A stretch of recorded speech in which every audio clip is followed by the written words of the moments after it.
하나님의 말씀은 에스겔 47장 13절에서 48장 마지막 절까지입니다. 에스겔 47장 13절. 주 여호와께서 이같이 말씀하셨느니라. 너희는 이 경계선대로 이스라엘 12지파에게 이 땅을 나누어 기업이 되게 하되 요셉에게는 두 몫이니라. 내가 옛적에 내 손을 들어 맹세하여 이 땅을 너희 조상들에게 주겠다고 하였나니 너희는 공평하게 나누어 기업을 삼으라. 이 땅이 너희의 기업이 되리라. 이 땅 경계선은 이러하니라. 북쪽은 대해에서 헤들론 길을 거쳐 스닷 어기까지니 곧 하맛과 브로다며 다메섹 경계선과 하맛 경계선 사이에 있는 시브라임과 하오란 경계선 곁에 있는 하살핫 다본이라. 그 경계선이 바닷가에서부터 다메섹 경계선이 있는 핫살 에논까지요. 그 경계선이 또 북쪽 끝에 있는 하맛 경계선에 이르렀나니 이는 그 북쪽이요. 동쪽은 하오란과 다메섹과 및 길르앗과 이스라엘 땅 사이에 있는 요단강이니 북쪽 경계선에서부터 동쪽 바다까지 청량하라. 이는 그 동쪽이요. 남쪽은 다말에서부터 머리봇 가데스 물에 이르고 애굽 시내를 따라 대해에 이르나니 이는 그 남쪽이요. 서쪽은 대해라. 남쪽 경계선에서부터 맞은쪽 하맛 어기까지 이르나니 이는 그 서쪽이니라. 그런즉 너희가 이스라엘 모든 지파대로 이 땅을 나누어 차지하라. 너희는 이 땅을 나누되 제비 뽑아 너희와 너희 가운데에 머물러 사는 타국인 곧 너희 가운데서 자녀를 낳은 자의 기업이 되게 할지니 너희는 그 타국인을 본토에서 난 이스라엘 족속같이 여기고 그들도 이스라엘 지파 중에서 너희와 함께 기업을 얻게 하되 타국인이 머물러 사는 그 지파에서 그 기업을 줄지니라. 주 여호와의 말씀이니라. 48장 1절. 모든 지파의 이름은 이와 같으니라. 북쪽 끝에서부터 헤들론 길을 거쳐 하맛 어기를 지나서 다메섹 경계선에 있는 하살 에논까지 곧 북쪽으로 하맛 경계선이 미치는 땅 동쪽에서 서쪽까지는 단의 몫이요. 다음 경계선 다음으로 동쪽에서 서쪽까지는 아셀의 몫이요. 아셀의 경계선 다음으로 동쪽에서 서쪽까지는 납달리의 몫이요. 납달리 경계선 다음으로 동쪽에서 서쪽까지는 므낫세의 몫이요. 므낫세의 경계선 다음으로 동쪽에서 서쪽까지는 에브라임의 몫이요. 에브라임 경계선 다음으로 동쪽에서 서쪽까지는 르우벤의 몫이요. 르우벤 경계선 다음 동쪽에서 서쪽까지는 유다의 몫이요. 유다 경계선 다음으로 동쪽에서 서쪽까지는 너희가 예물로 드릴 땅이라. 너비는 25,000척이요 길이는 다른 목소의 동쪽에서 서쪽까지와 같고 성소는 그 중앙에 있을지니 곧 너희가 여호와께 드려 제물로 삼은 땅의 길이는 25,000척이요 너비는 10,000척이라.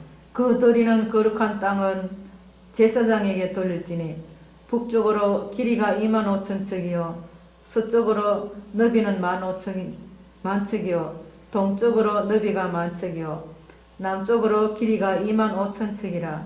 그 중앙에 여호와의 성소가 있게 하고 이 땅을 사독 자손에게 거룩하게 구별한 제사장에게 돌릴지어다. 그들은 직분을 지키되 이스라엘 족속이 거듭될 때에 레위 사람이 거듭된 것처럼 거듭되지 아니하였느니라. 땅의 예물 중에서 그들이 예물을 받을지니 레위인의 적경지에 관한 가장 거룩한 예물이니라. 제사장의 경계선을 따라 레위 사람의 몫을 주되 길이는 25,000척이요 너비는 10,000척으로 할지니 이 구역의 길이가 25,000척이요 너비가 각기 10,000척이라. 그들이 그 땅을 팔지도 못하며 바꾸지도 못하며 그 땅의 처음 익은 열매를 남에게 주지도 못하리니 이는 여호와께 거룩히 구별한 것임이라. 2만 5천 척 땅으로 너비 5천 척은 속된 땅으로 구분하되 성읍을 세우며 거주하는 곳과 전원을 삼되 성읍이 그 중앙에 있게 할지며 그 크기는 북쪽도 4,500척이요 남쪽도 4,500척이요 동쪽도 4,500척이요 서쪽도 4,500척이며 그 성읍의 들은 북쪽으로 250척이요 남쪽으로 250척이요 동쪽으로 250척이요 서쪽으로 250척이며 예물을 삼아 거룩히 구별할 땅과 연접하여 남아있는 땅의 길이는 동쪽으로 10,000척이요 서쪽으로 10,000척이라. 곧 예물을 삼아 거룩하게 구별할 땅과 연접하였으며 그 땅의 소산을 성읍에서 일하는 자의 양식을 삼을지라. 이스라엘 모든 지파 가운데 그 성읍에서 일하는 자는 그 땅을 경작할지니라. 그런즉 예물로 드리는 땅의 합계는 길이도 25,000척이요 너비도 25,000척이라. 너희가 거룩히 구별하여 드릴 땅은 성읍의 기지와 합하여 네모 반듯할 것이니라.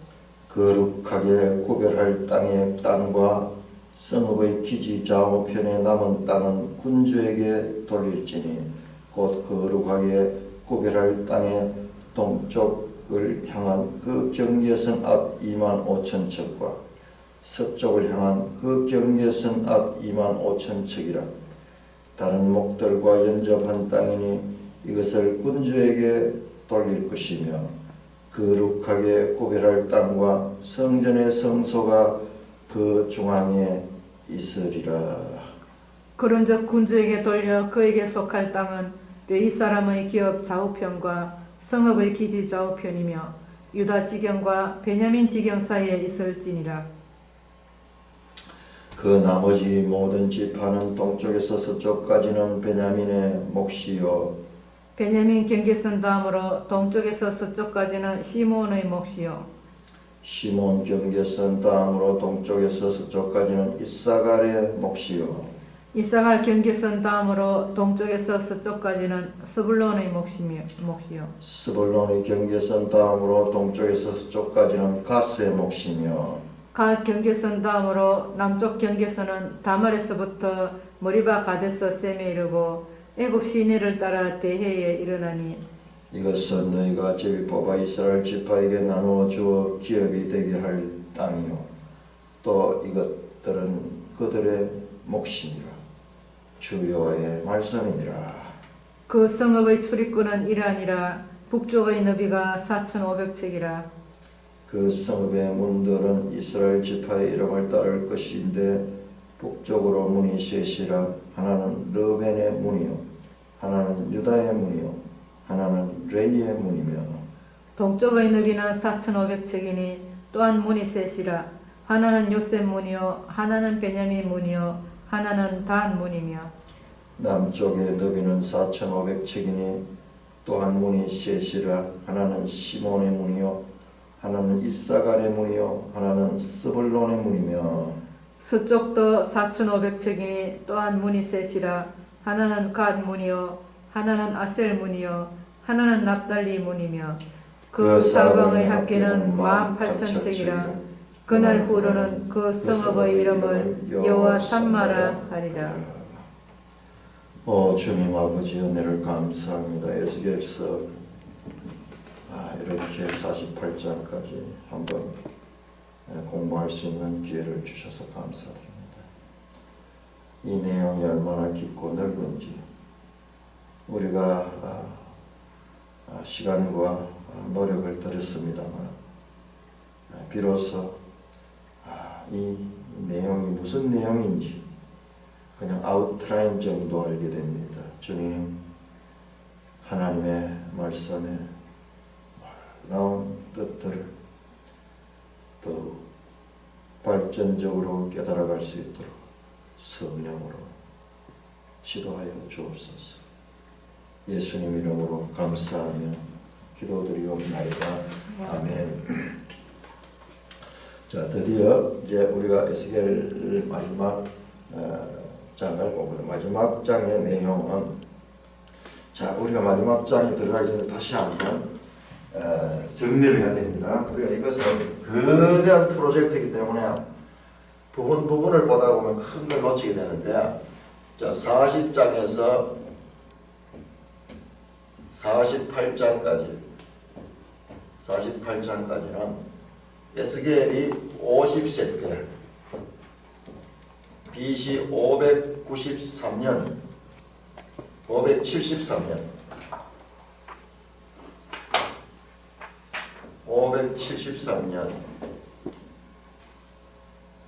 본 환상입니다. 첫째로 이 환상 가운데 첫째 성전이 성소가 나와. 성소를 하는 성전을 포함한 모든 거룩한 장소죠. 이 성소 안에 성전이 있습니다. 성전. 솔로몬 성전은 그냥 이 성전만 있는데요. 이 성소에는 이중으로 되어 있어요. 바깥들도 있고 담도 있고 그렇게 이 성소가 나왔고, 그 다음에 이 성소 다음에는 성소 봉사에 들어가는 봉사, 여기에는 제사법과 그리고 제사장법, 레위인, 성소 봉사하는 사람들이죠. 그 다음에 여기에 절기 이라는 것들이 나왔습니다. 논리적으로 되죠. 먼저 성전에서 봉사하기 때문에 성소가 먼저 보였고, 그 다음에 봉사하게 되고, 자, 그 다음에 세 번째로 이 성전은 그냥 성전이 아니에요. 이 성전에서 물이 나와서 온 땅을 살리는 그와 같은 47장을 봤죠. 그러니까 이 성전이 그냥 유형적이고 물리적인 성전이 아니라는 것을 알았어요. 이 성전 이야기는 자세하게 기록되어 있지만 그 모든 것들이 이와 같은 영적인 상징을 가지고 있다는 것을 여기에서 알 수 있습니다. 성전 문지방에서 물이 흘러나와서 그것이 동문을 거쳐가지고 그것이 점점 섬에 나왔는데, 그것이 온 이 지역을 적시고 저 아라바로 내려가서 사해에 들어가서 사해의 죽은 바다를 살려내는 그와 같은 생명수다. 생명수. 사해는 죽음수죠. 죽은 바다죠. 그 죽음수를 생명이 삼켜버립니다. 고린도전서 15장에서 말하는 이 사망이 삼킴을 당하라. 사망이 사망되는 거예요. 생명이 사망을 삼켜버린 거예요.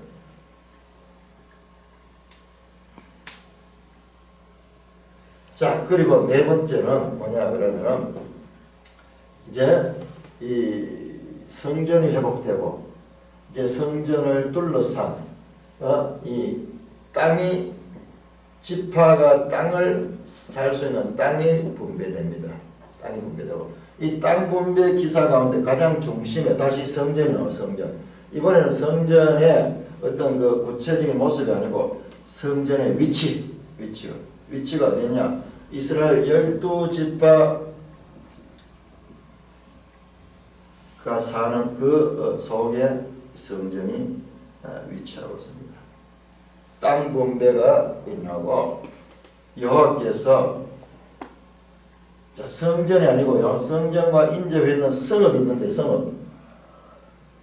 이 성읍이 12문으로 되어 있는데 각 지파들이 동서남북으로 3개의 문들이 있어서 12그 지파의 이름을 따른 12문이 있는 그 성읍에 여호와 삼마 여호와가 계신다. 성전에 계시는 게 아니고 여호와가 이 성읍에 거하시는 그와 같은 내용으로 40장에서 48장이 이어집니다. 그 땅 분배 이야기는 47장 오늘 읽었던 13절에서 마지막 48장 35절까지 자, 이와 같이. 자, 우리 이것을 다시 한번 더 멀리서 봐야 돼요. 지금 현재 에스겔은 누굽니까? 에스겔은 제사장입니다. 제사장이지만 성전이 없는 제사장. 제사장이면 제사장 구실을 하지 못하고 저 나무나라에 와서 포로로 잡혀와서 강제 노역에 투여된 그와 같은 인물입니다. 성전이 없는 제사장. 제사장은 성전에서 봉사하는데 그 성전이 없는 제사장이란 아무런 일을 할 수 없는 무력한 존재입니다. 무익하잖아요. 아무 의미가 없잖아요. 명분은 있지만 제사장 가문이지만 제사장 역할을 하지 못하는 전혀 그와 같은 존재의 의미가 없는 그와 같은 거죠. 정체성을 잃어버렸죠. 제사장인데 제사장으로 역할을 전혀 할 수 없는, 나라도 잃고 성전도 잃고 뭐 아무것도 없는 거죠. 자, 그에게 30세 때, 제사장직의 30세 때 하나님께서 처음 계시를 하시고, 그 다음에 50세 때, 이 40장이 50세 때 이제 마지막 계시를 줬는데, 마지막 그 계시가 지금 이 내용이네요. 자, 이게 뭡니까? 지금 현실은 황폐하게 돼, 황폐.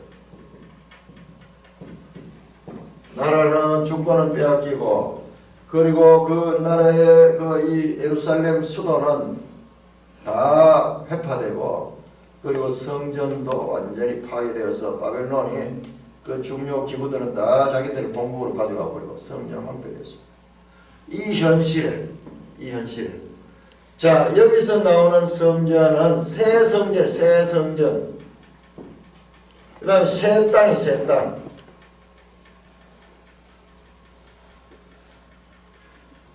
성전 없는 자, 땅이 없는 자, 직분이 없는 자,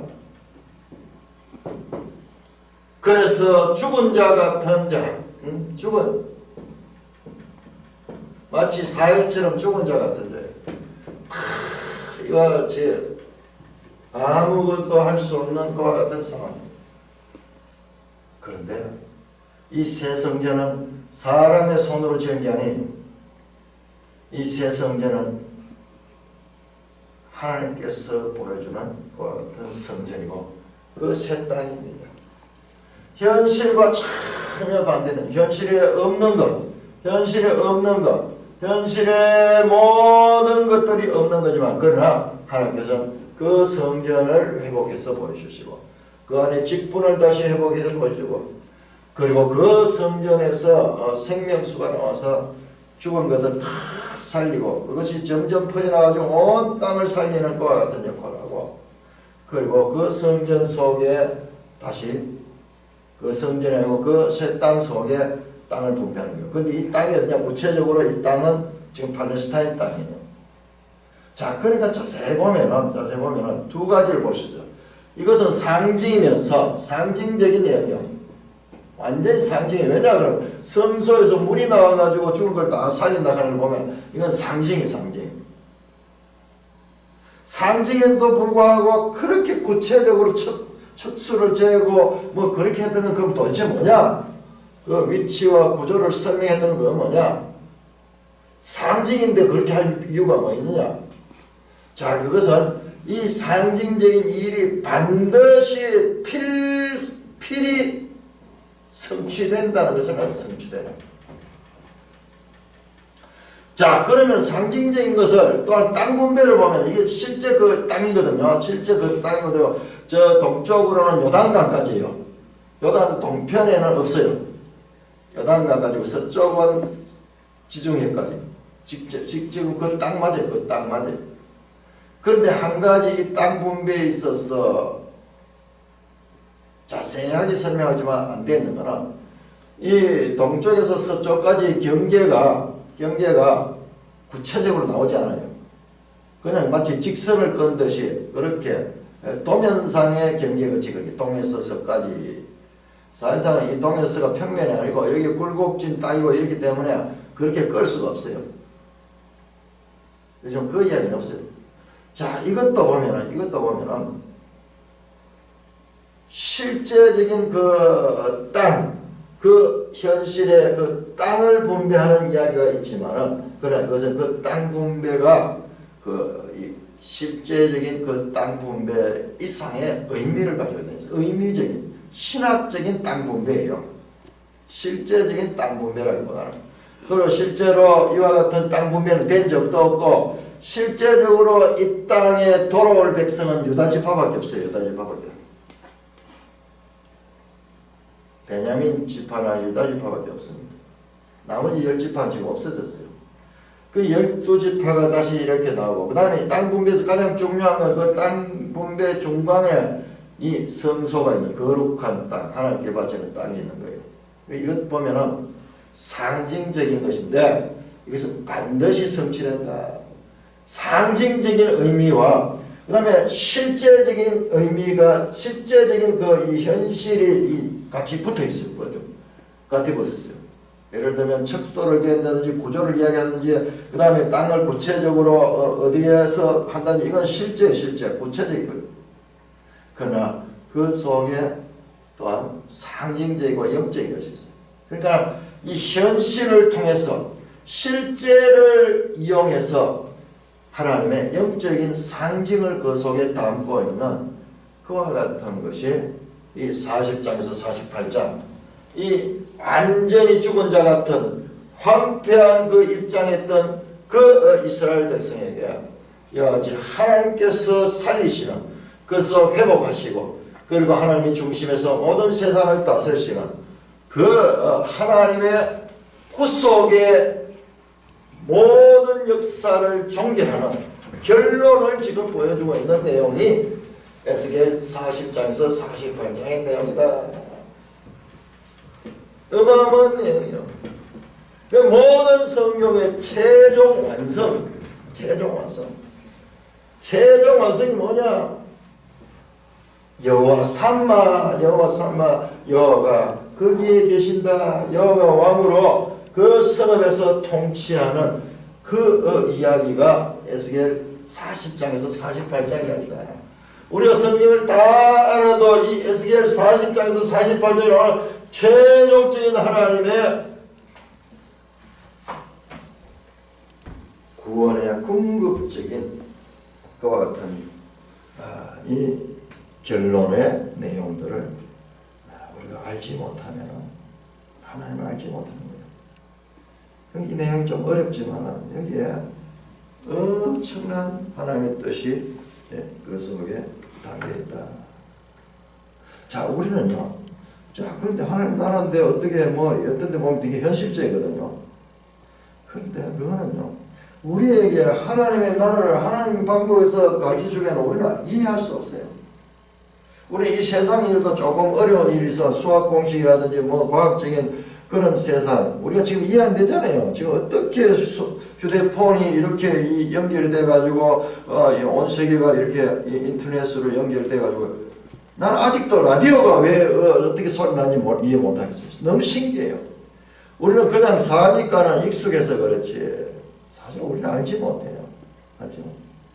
우리 자신도 알지 못하고, 우리 신체 구조도 알지 못하고, 우리 신체가 어떻게 이렇게 작동하는지 알지 못해요. 아는 것 같지만 인간은 정말 모르는 존재예요.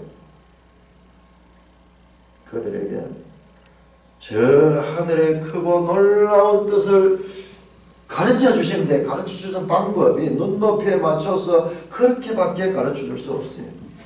그 내용이 에스겔 내용이에요. 그리고 특별히 이 에스겔에 나오는 이 모든 내용들은 요한계시록과 요한계시록에 나오는 새하늘 새 땅에 내려오는 그 새 하나님의 성 예루살렘, 새 예루살렘의 이 이미지와 많이 닮아 있다. 이 절망기의 포로기의 선지자를 통해서 하나님께서 궁극적으로 이룰 그와 하나님의 그 나라의 완성을 보여줬다고 그렇게 생각했을 때요. 이 내용이 얼마나 놀라운 내용을 갖고 있는지 우리는 상상할 수가 있습니다. 자, 47장, 48장은 성전 너머의 세상을 가르치고 있습니다. 자, 특징 한 군데 47장 13절에서 23절까지는 12지파에 제일 먼저 땅 분배에 있어가지고 땅 분배에서 최종적으로 그 땅을 분배해서 마치 이스라엘 백성이 가나안 땅을 차지했던 것처럼, 자, 이 땅 분배는 이건 영원한 나라의 땅이에요. 영원한 나라의 땅 분배. 첫째, 이방인이 12지파에 들어옵니다.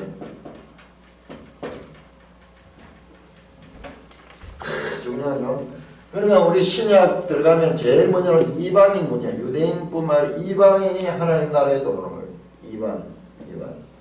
그래서 이방인들을 땅을 어떻게 분배할 것인가에 대한 말이 나옵니다.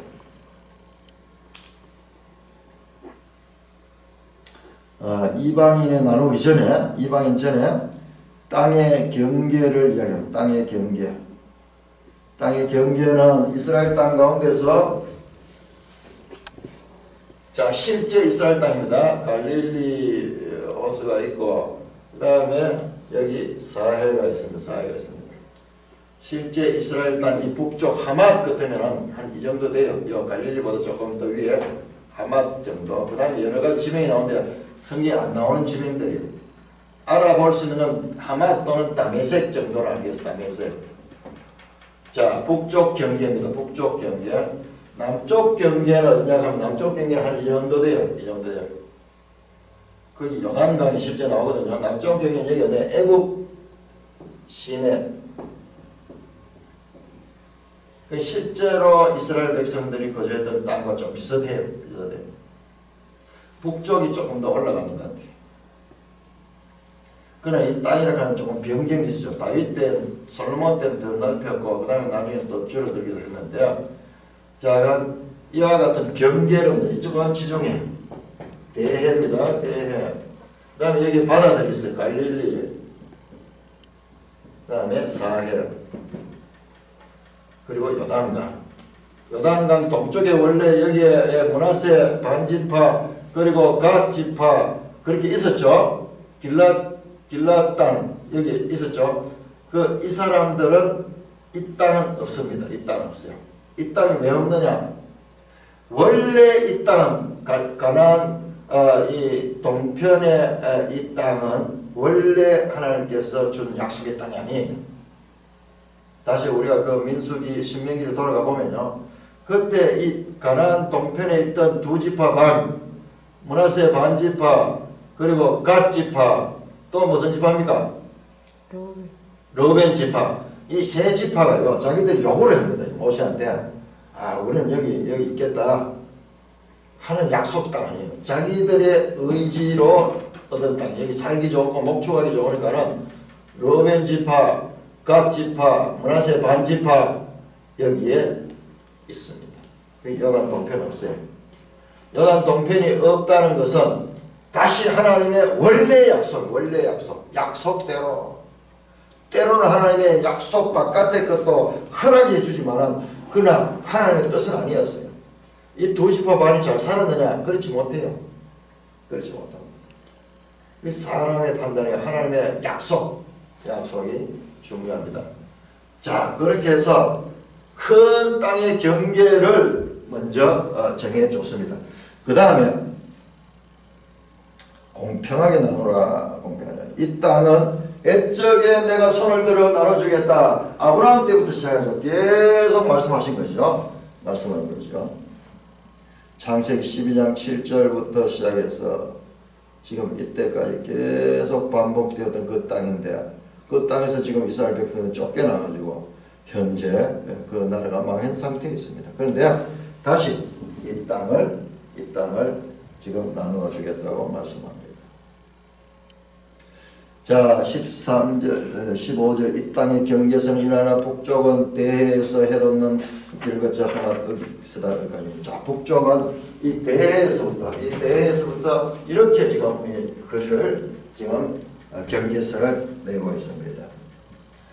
22절 너희는 이 땅을 나누어 제비 뽑아 너희와 너희 가운데 사는 태국인 곧 너희 가운데서 자녀 낳은 자의 기업이 되게 할지니 너희는 그 타국인을 본토에서 난 이스라엘 족속같이 여기고 그들도 이스라엘 지파 중에서 너희와 함께 기업을 얻되 타국인이 머물러 사는 그 지파의 그 기업을 그러니까 이방인들이 12지파가 자기가 살고 있는 그 12지파에 지금 소속이 된 거예요. 그러니까 이 12지파는 혈통인데 이건 전혀 혈통하고 관계없죠. 그러니까 혈통이 아니다는 거예요. 혈통이 아니라 육적으로나 혈통으로가 아니고 이방인들이 이 들어오게 되면 이 혈통은 완전히 무시돼요. 이방인들은 전혀 혈통하고 관계없죠. 그러니까 혈통으로 아닌 그와 같은 이 땅 분배 하나님의 나라 하나님 나라는 이방인들도 함께 참여한다. 교회 시대를 가리키는 겁니다. 자 48장 나옵니다. 7지파의 경계. 자 땅 분배를 하는데 먼저 7지파 위로 7지파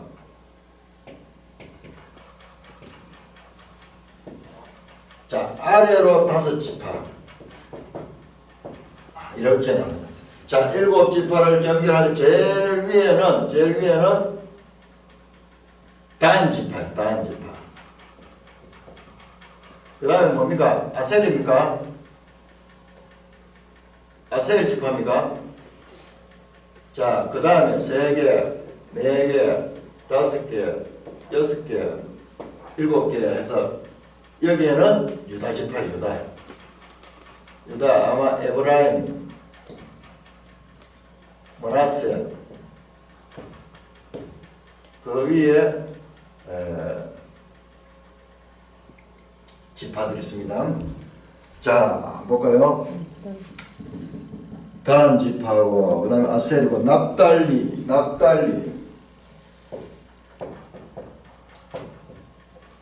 그 다음에 므낫세 에브라임이네요. 납달리 므낫세 에브라임 그 다음에 르벤이 여기 들어오네요. 르벤이 여기고 므낫세 에브라임 르벤 동에서 서 이렇게 여기 동에서 서가 이게 뭐 골짜기도 있고 이렇게 구별할 수 없거든요. 그런데 잠깐 이 면적은 가르쳐주고 그 다음에 이거는 없어요. 이쪽 경계가 없어요. 그러니까 이게 신학적인 땅 분배, 신학적인 땅 분배, 구체적인 게 아니고. 근데 위치가 보면은 유다가 바로 이 성소 갖고 있습니다. 자, 8절부터 22절까지는요. 이게 뭐냐면 예물로 드릴 땅이죠. 유다 경계선 다음으로 동쪽에서 서쪽까지는 예물로 드릴 땅이라 가는 게 뭐냐 그러면 이게 바로 성소예요. 성소. 특별하게 구별된 땅입니다. 구별된 땅. 예물로 드릴 땅. 여기를 세 구역으로 나눴습니다. 세 구역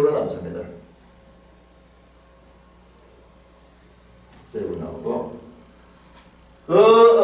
이 가운데서도 다시 또 이 동서로 또 이렇게 하는데 이게 25,000척, 25,000척, 25,000척 여기에 이렇게 땅을 구역으로 나눴고요. 여기 좌우에 이게 이제 왕의 땅입니다. 왕의 땅. 자 여기도 왕의 땅. 군주 땅이라고 되어 여기 군주라고 되어 있죠. 앞에서는 왕의 이 내용은 앞에서 나왔어요. 앞에서 이미 44장에서 나왔습니다. 44장, 45장 앞에서 이미 나왔어요. 땅 분배 이야기가요. 이 부분에 관한 이야기가 미리 나왔어요. 앞에서. 언제 나왔느냐? 45장 8절 한번 45장 8절. 자 여기에서 우리 이걸 보면 다시 히브리적 문학의 특징을 한번 해요. 45장 8절 나오잖아요. 이 땅을 왕에게 돌려 이스라엘 가운데 기업을 삼게 하며 나의 왕들이 다시는 내 백성을 압제하지 아니하며 그러면서 그 45장 1절부터요. 이 성전 이 땅에 대한 건 이미 나왔어요. 이미 나왔어요. 그런데 다시 나오는 거예요. 다시 땅 분배. 자, 여기에 이거 보면서 우리가 여기서 히브리적인 표현, 히브리적인 그와 같은 표현법, 이걸 잘 알아야지 성경을 우리가 알 수 있어요. 앞에서 분명히 땅 분배에 대한 이야기 나왔습니다. 땅 분배에 대한 이야기요. 그런데 다 나오잖아요. 여기 45장 1절에서 한 10절 정도까지야. 여기에 땅 분배에 대한 이야기. 그런데 역대 땅 분배는 뭐냐면 성소, 요 거룩한 땅이에요. 거룩한 땅. 성소를 중심으로 해서, 그리고 성소 좌우에 왕의 땅. 그 다음에 이 성소 안에는 또 두 개로 나눠집니다. 레위인 땅, 그 다음에 제사장 땅. 제사장 사독이죠, 사독. 요 이야기가 먼저 나왔어요. 먼저 나왔다가 다시 그 중간을 거쳐가지고 다시 땅 분배 이야기는 땅 분배. 이게 47장 13절부터 48장 35절까지 또 나오는 거예요. A 다시 그 중간에 나오고 다시 땅 분배 이야기 나오는 거예요. 샌드위치 구조죠. 샌드위치 구조. 자, 그런데 여기에 땅 분배는 똑같은 게 아니고 이거 이야기가 똑같이 겹쳐지면서도 또한 더 발전적인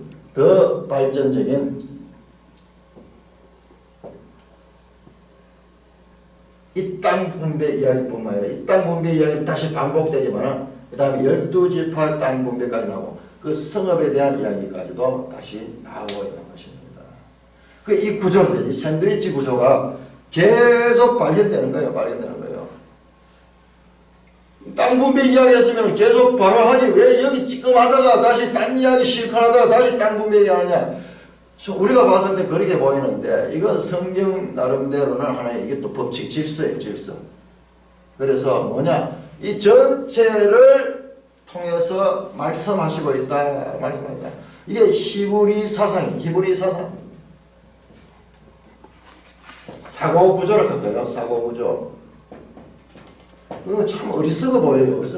왜 땅 분배 이야기 바로 여기 찔끔 했다가 다시 딴 이야기 해가지고 이야기가 끊어지다가 다시 또 땅 분배 나오냐. 자, 이 전체로서 그와 같은 그들 나름대로는 이게 질서예요. 질서. 이게 또 보면 어리석은 것 같지만 어리석은 게 아니고 헬라적 사상을 더 초월하는 더 큰 관점에서 울림이 있는 메시지가 저기서 올려나와요. 자, 8절에서 22절까지가 자세하게 기록되면 그게 바로 이 거룩한 땅, 구별된 땅입니다. 자, 이 땅을 어떻게 나눴는가 그 내용을 자세히 보면요. 이거 읽어가지고 무슨 말인지 몰라요. 자, 레위인 땅이 있어요. 레위. 그 다음에 제사장. 근데 여기에 중심에 여기에 성소가 있어요. 성전이 있어요. 성전 있는 이 땅에 제사장이 있어요. 제사장. 자, 그 다음에 또 한 구역인데 그 다음 구역이 나오는데 여기가 뭐냐면 이게 성읍이에요. 성읍. 그 다음에 성읍의 기지라고 되어 있는데 기지. 자, 여기는 뭐냐 세속적인 땅이에요. 속된 땅이다. 그런 표현이 나옵니다. 자, 14절입니다. 14절. 그 땅을 팔지도 못하고 바꾸지도 못하며 땅의 처음 일매를 남에게 주지도 못하니 이는 여호와께 그러는 15절이죠. 이 25,000척 다음으로 너비 5,000척은 속된 땅으로 구별하여 성읍을 세우며 거주하는 곳과 전원을 삼되 그 중앙에 있게 할지라. 그 말이 뭐냐? 이거예요. 자, 여기에 나머지 땅 요거를 여기에 3등분 해가지고 여기가 이 성읍이 있습니다. 성읍이 있고 그 다음에 여기 기지가 있는데 여기에는 이제 뭐 농사도 짓고 여기 이 속된 땅이라는 게 꼭 나쁜 뜻이 아니고 여기에서 일상적인 생산활동을 하는 노동이 할 수 있는 그와 같은 땅이에요. 그와 같은 땅. 자, 그리고 그 나머지에는 왕의 땅, 내가 그림으로 그래서 이렇게 반듯하게 나오는데 이렇지 않아요. 실제로는 그 좌우에 왕의 땅은 그 좌우에서 이 성전을 보호하고 있는 그와 같은 보십니다. 군주로 되니 여기 군주에게 돌릴지니 21절 거룩하게 구별 땅의 성읍과 기지 좌편에 남은 땅은 군주에게 돌리니 곧 거룩하게 구별 땅의 동쪽을 향한 그 경계선 25,000척과 서쪽을 향한 경계선 25,000척이라. 다른 목들과 연접하던 군주에게 돌릴 것이며 성전의 성소가 그 중앙에 있으리라. 그 중앙에 보세요. 자 8절에서도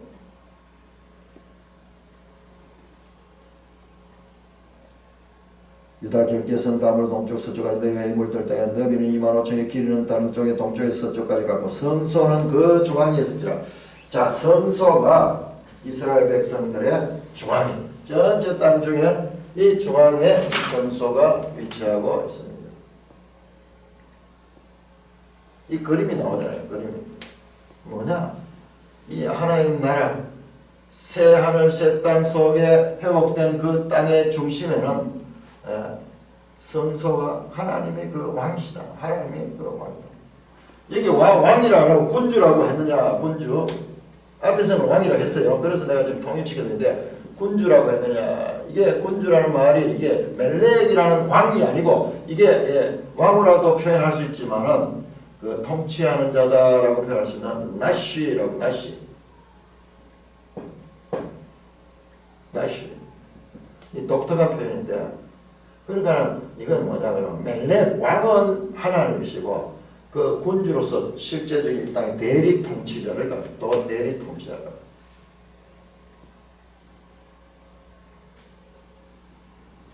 자 이렇게 길게 그 땅 분배 가운데도 중간에서 예물을 드릴 거룩한 땅이라고 표현되는데 이게 바로 성소를 가리킵니다. 성소. 자, 그 다음에 나머지 지파 23절부터 쭉 나오는데 제일 가까운 데 있는 지파가 누구냐 그러면 여기에서 나머지 지파는 베냐민. 제일 끝에는 갓 지파. 자, 하나, 둘, 셋, 넷, 다섯이네요. 자, 베냐민 다음에는 누가 나옵니까? 베냐민 지파 다음에는 시몬, 이사갈, 이사갈, 스불론, 시몬, 이사갈, 스불론 이렇게 5지파. 여기에 5지파, 여기에 7지파, 12지파가 있고 그 중앙에 성소가 있습니다. 자, 성소 바로 인접한 땅을 차지한 자들이 누구냐? 바로 유다와 베냐민입니다. 왜 유다와 베냐민이 그렇게 땅을 차지하게 됐을까요? 근데 여기 보면 공로가 들어가요. 공로가. 지금 계속 공로가 들어가는 게 사독 지파가 제사장으로 저렇게 머물 수 있는 거는 딴 레위 지파들이 다 반역할 적에 그들은 나를 지켰음이라 하는 그게 나옵니다. 그에 비춰보면은 이 성소 가장 가까이 있는 유다 지파와 베냐민 지파 이들은요 나라가 분열됐을 때 북이스라엘 왕국과 남유다가 분열됐을 때 남유다에 남아있었던 두 지파가 바로 유다와 베냐민이에요. 그러면 여기 보면 그냥 배치하는 것 같지만은 거기에도 메시지가 있어요. 메시지가. 자, 그리고 좀 더 분석해 보면은 제일 위에 있는 지파, 이 지파는 누구냐? 그러면 이게 다는 빌하의 딸입니다. 빌하의 아들입니다. 아셀은 아마 실바.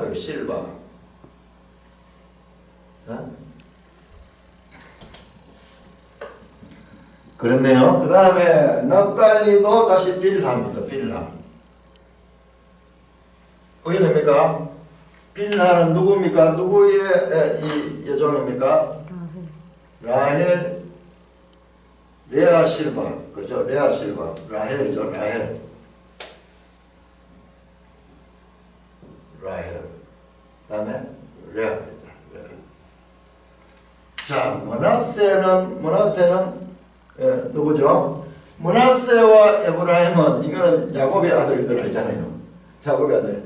이거는 요셉의 아들들, 요셉 아들. 요셉 아들인데, 이거는 라헬. 왜 야곱의 12아들 가운데 요셉이 들어가지 않고 므낫세와 에브라임이 그 요셉의 아들들이 들어갔는가? 이게 성경에 예언되어 있어요. 자, 우리 한번 찾아보면 창세기 48장. 우리 이거 새로 보면요, 구원 계시의 발전성을 보지 못하면 이게 이해하는데 12지파 딱 붙어 있지 않아요. 그 12지파 좋지만 그 12지파의 형식 속에 변화가 있는데 그 변화의 과정이 48장 5절, 창세기 48장 5절. 야곱이 요셉의 아들들에게 대한 말을 지금 요셉에게 합니다. 내가 애굽으로 와서 내게 이르기 전에 애굽에서 네가 낳은 두 아들 에브라임과 므낫세는 내 것이라. 르벤과 시몬처럼 내 것이 될 것이요. 이 말이 그 말이에요. 이 무슨 말인가? 이 말이 르벤과 시몬처럼 자신의 아들처럼 요셉의 아들들이 자기의 아들로 들어오는 거예요. 자기의 아들로.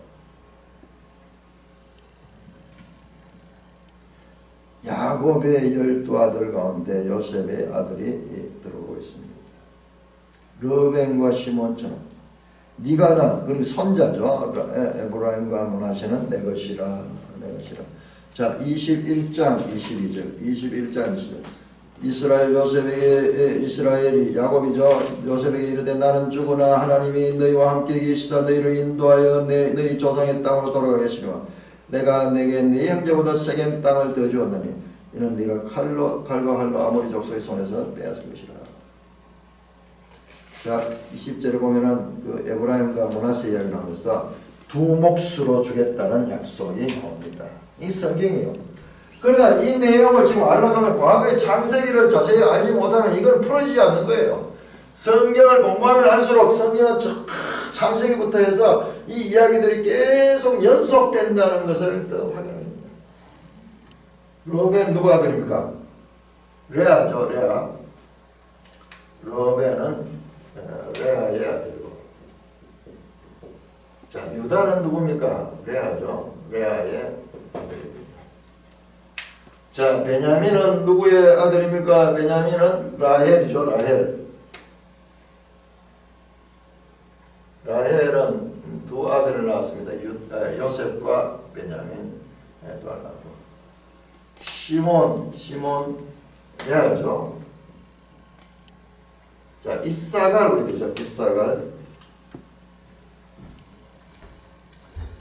자, 이사갈도 레아가 나왔습니다. 레아.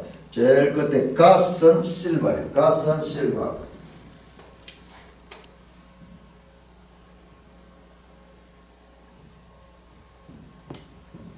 레아의 아들이 자식이 6이라고 했죠. 하나, 둘, 셋, 넷, 다섯. 6 맞습니까? 여있네. 아닌데, 이거는 실바인데. 레아의 본 자식이 스볼론, 이사갈, 시몬, 베냐민. 그렇네요. 유다, 르벤. 하나, 둘, 셋, 넷, 다섯인데. 자, 그리고 그 다음에 라헬이 직접 나온 것은 둘이고, 그 다음에 여종들 나오고. 자세히 보면은 레아의 후손과 라헬의 후손, 종들을 통해서, 그들의 종들을 통해서 낳는 것보다도 이 정부인들을 통해서 낳죠. 라헬도 정부인이죠. 두 부인을 얻었죠. 그 여종들에서 낳는 것보다는 또 이 레아와 라헬을 통해서 낳는 사람들이 가까이 위치하고 있는 것도 상징적인 의미를 가지고 있습니다.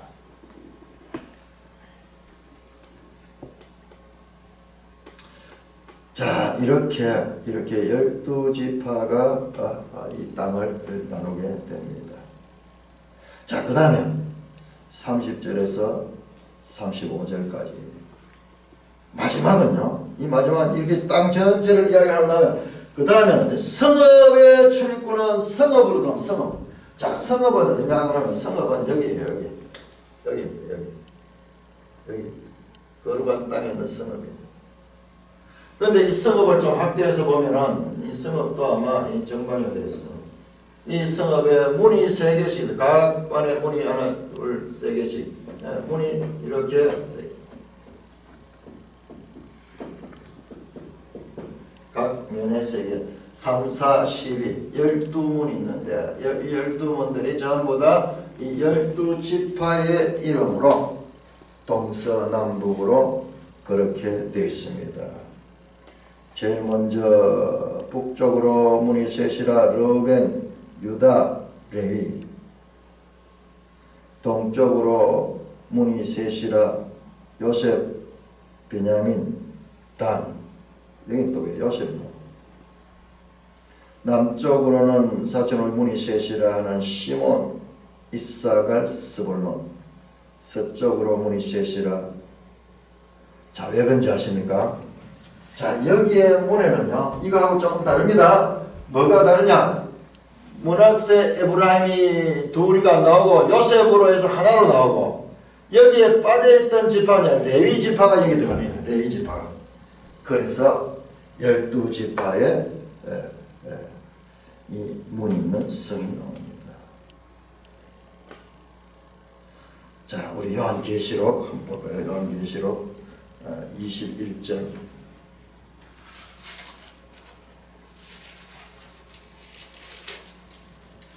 요한계시록 21장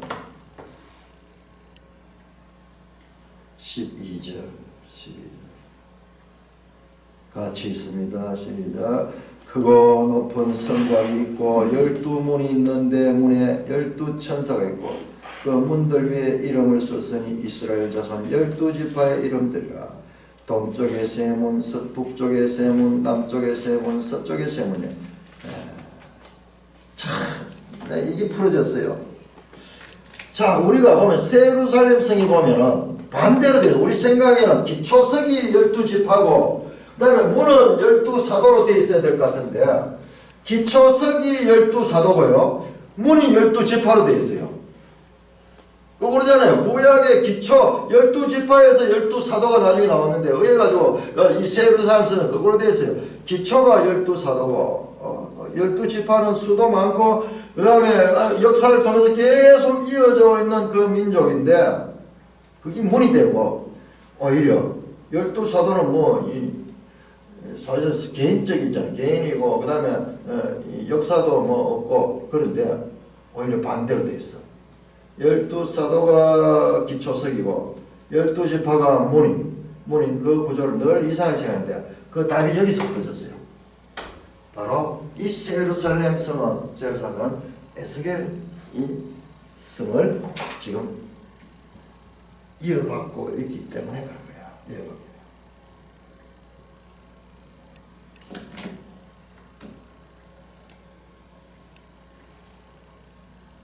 자, 그날 이후로 그 성읍의 이름 35절입니다. 그 성읍의 이름을 여호와 삼마라. 여호와 삼마.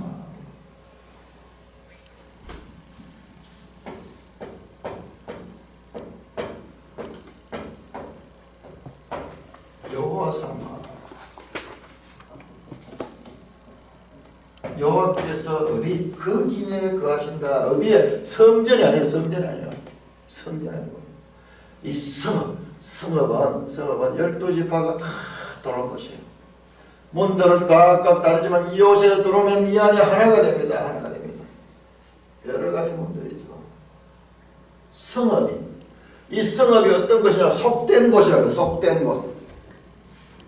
그런데 이 속된 땅이란 말은 여기서는 무슨 이 정하다 부정하다 뭐 그런 개념이 아니고 여기는 일상삶이에요. 일상삶. 매일성이 잘 해석해 놨습니다. 매일성이 보면은 그 부분에 대해서 잘 해석해 놨습니다.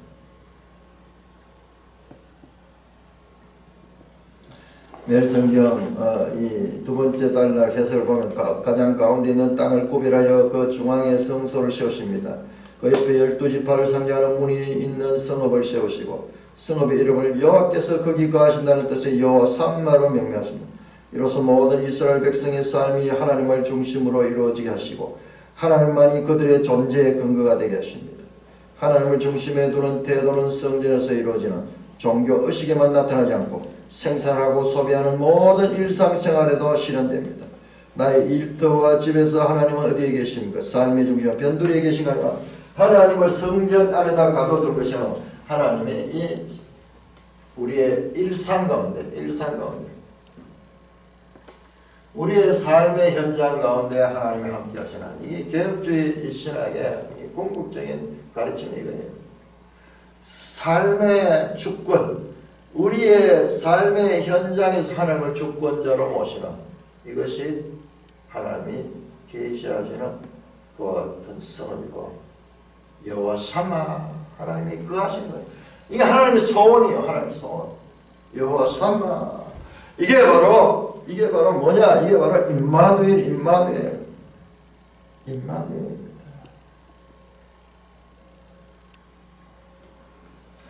계시록 21장 다시 한번 봅시다. 요한계시록 21장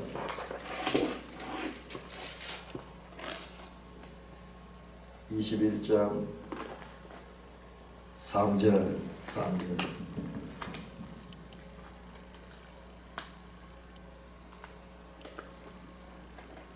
내가 들으니 보좌에서 큰 음성이 나서이되 하나님의 장막이 사람들과 함께 있으며 하나님이 그들과 함께 계신다. 그들은 하나님의 백성이고 하나님은 친히 그들과 함께 계신다. 이게 하나님의 구속의 궁극적인 그와 같은 목표입니다. 우리 앞에서 절기가 나왔는데요. 절기를 다시 한번 보세요.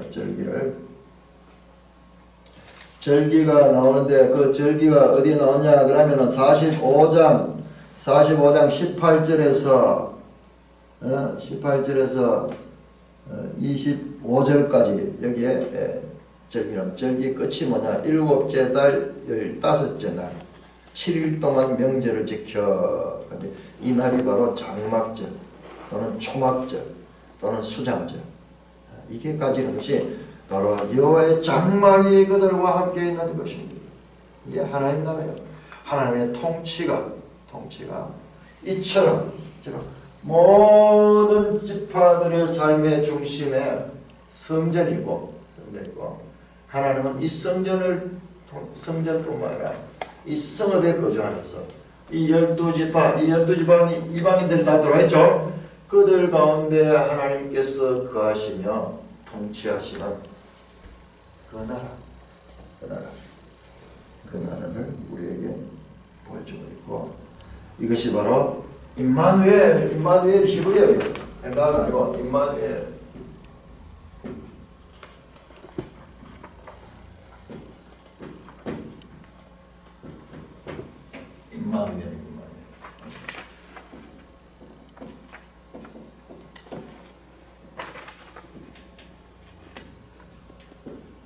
임마누엘. 이 헬라어에 나오지만 신약에 나오지만 이 말이 이 구약을 그대로 이름 지어서 임마누엘. 하나님의 소원,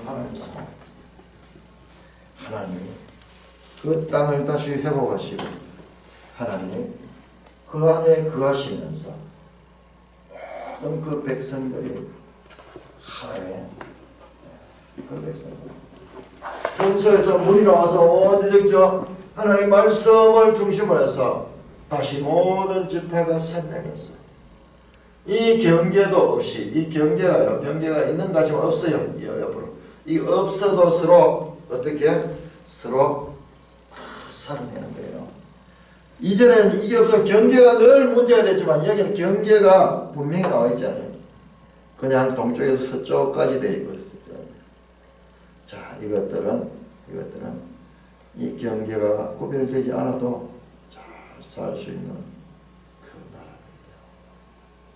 자, 그러니까는 이스라엘의 성전, 모세 시대 때 준 그 성전과 솔로몬 시대 때 지은 이 성전, 그리고 그 스룹바벨 성전, 이런 것들은 큰 모형이에요.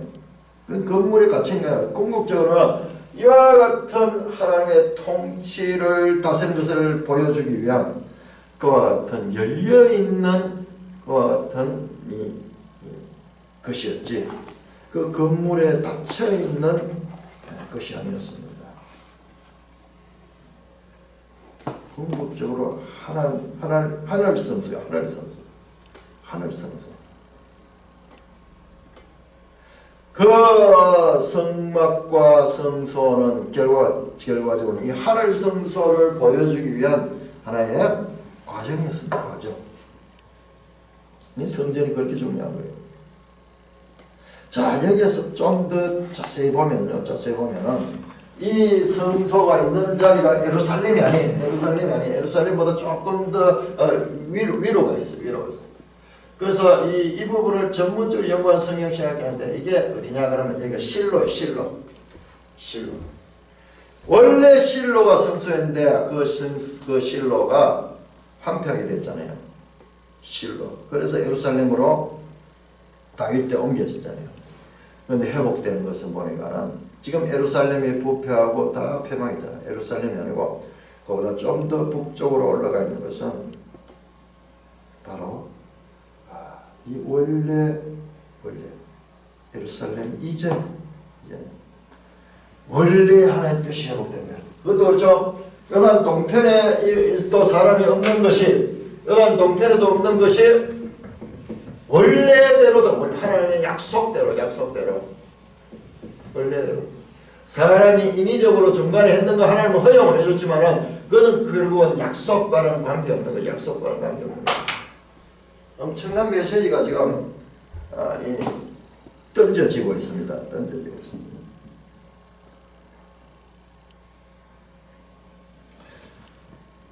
여호와 삼마 이 성경에 궁극적으로 에스겔이 말하는 여호와 삼마가 이루어진 건 바로 이 성소예요. 일상의 삶이다. 종교 안에 갇혀있는 하나님 아닙니다. 이 성소의 흘러나온 물은 일교를 회복시키고 온 세상을 회복시키는 그와 같은 상징을 가지고 있는 걸 우리가 47장에서 봤어. 자, 그리고 여기도 한번 봅시다. 여기에 검소로 보시면 제사장이 성소에 위치해 있어요. 레인들은 성소의 이 성전에 참여 못하지만 밖에서 수종 들고 도와주는 그런 역할을 합니다. 그리고 그 성소 바로 밑에 이렇게 연결돼 성읍이 있습니다. 성읍은 왕으로 통치하는 거죠. 하나님의 왕으로. 자, 여기 보세요. 누가 있는가? 왕과 제사장은 성소에 붙어있습니다. 성소가 붙어있습니다. 왕과 제사장. 왕과 제사장 바실레이온 앤드 히에레우스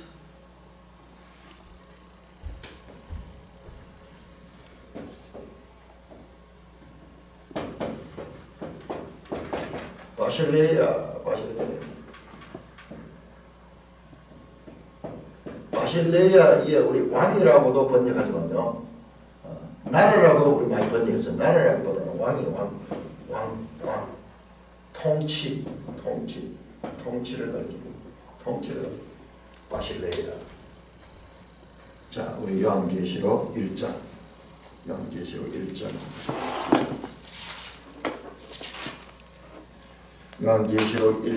6절 5절부터 읽어야 되나? 5절 6절 읽어야 되네요. 또 충성된 정의로 죽은 자들 가운데 먼저 나시고 땅의 임금들의 머리가 되신 예수 그리스도. 땅의 임금들, 이 사실 땅의 왕들이에요. 땅의 임금들의 머리가, 진정한 왕은 왕들 중에 머리니까 이 수령이죠. 수령. 그야말로 왕들 중에 예수 그리스도로 말미암아 은혜와 평강이 너희 있기를 원하나. 우리를 사랑하사 그의 피로 우리의 죄에서 우리를 해방하시고 그의 아버지 하나님을 위하여 우리를 나라와 제사장, 바실레야 앤드 히에레오스. 이게 제사장. 왕과 제사장 삼성. 여기에 성소에 붙어있는 그와 같은 자들.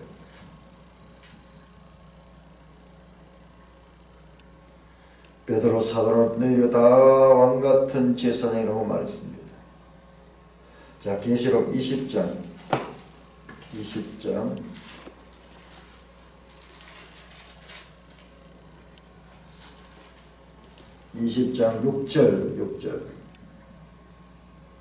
이 첫째 부활에 참여하는 복이 있고 거룩하다. 둘째 사망이 그들을 다스리는 권세가 없고 도리어 그들이 하나님과 그리스도의 제사장이 되어 천년 동안 그리스도와 더불어 왕노하리라.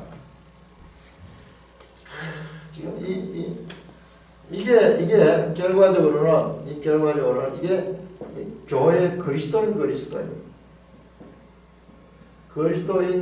삶을 그리스도인.